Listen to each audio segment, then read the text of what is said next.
Panganjali, Om Swastiastu. Before we begin, let me introduce myself. My name is Leah Solviana with Gen 241-303-1020. The topic, carbohydrate metabolism, glycolysis, and gluconeogenesis.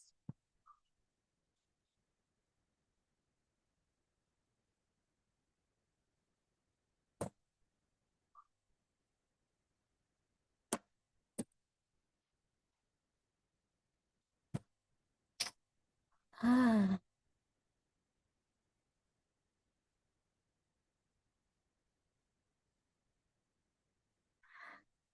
Anabolism and catabolism.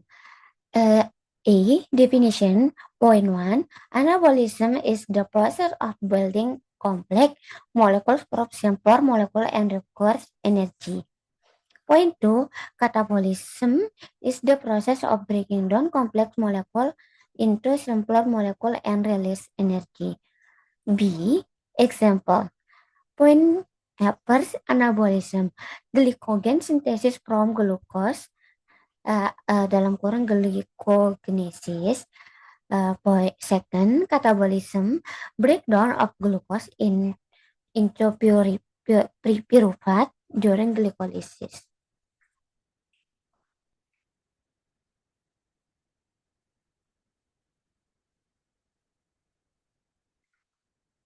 Next, glycolysis. A. Where does glycolysis occur? Glycolysis takes place in the cytosol of the cell. B. Three main steps of glycolysis. First, energy investment phase glucose is phosphorylation used to ATP molecules. Second, cleavage phase fructose 1,6-biphosphate is split into three carbon molecules. Three, energy payoff phase produce 4 ATP, 2 NADH, and 2 pyruvate molecules.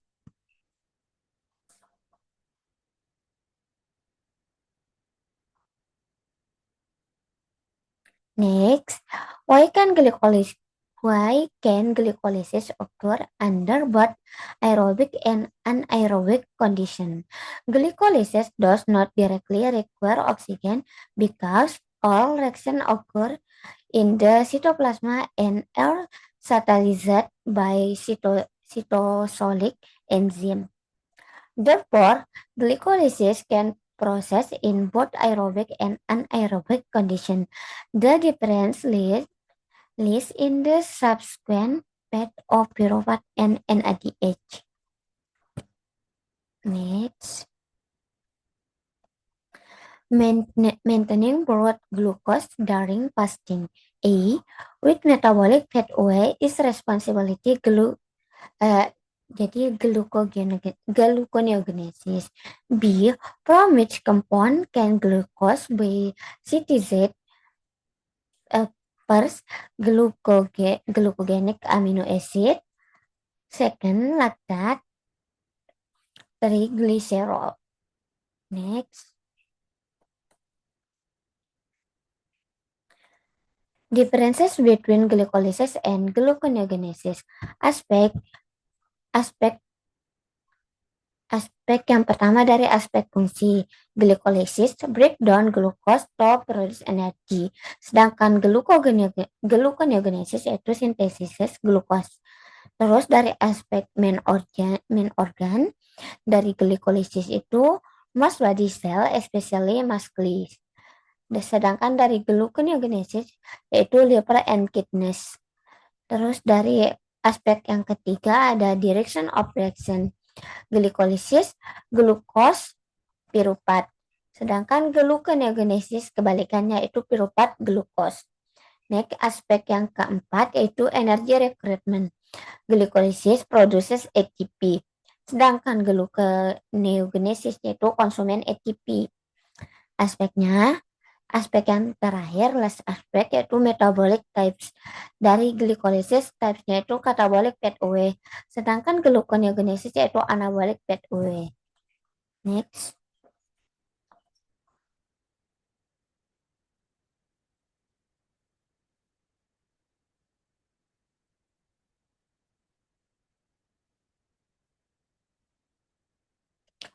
ATP calculation in aerobic glycolysis.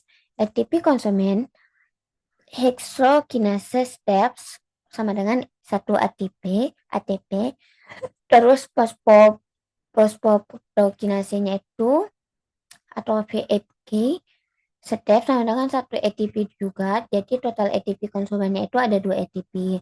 Terus ada ATP producer, di mana di sini ada fosfoglycerate kinases sama dengan 2 ATP dan piruvat kinasenya itu ada 2 ATP juga. Jadi total ATP di producer itu ada 4 ATP.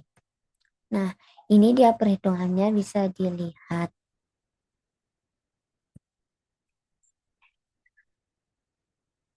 Next, why is PFK? 1. Select the rate limiting enzyme.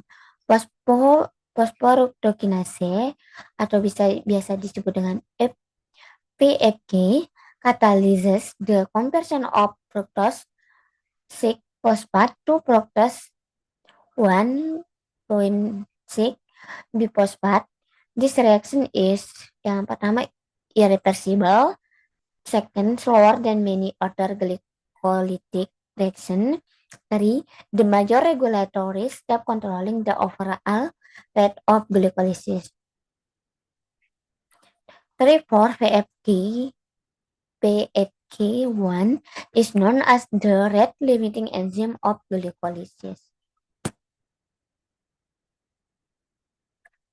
Why is conversion of lactate back to glucose or metabolic process occurs during intense exercise?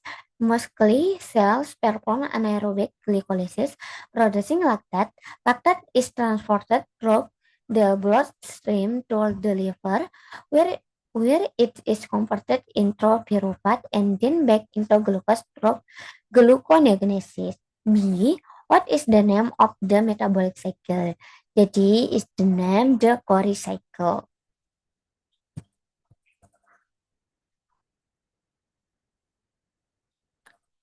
Regulation of glycolysis by ATP and AMP. High ATP level indicate that the cell has sufficient energy.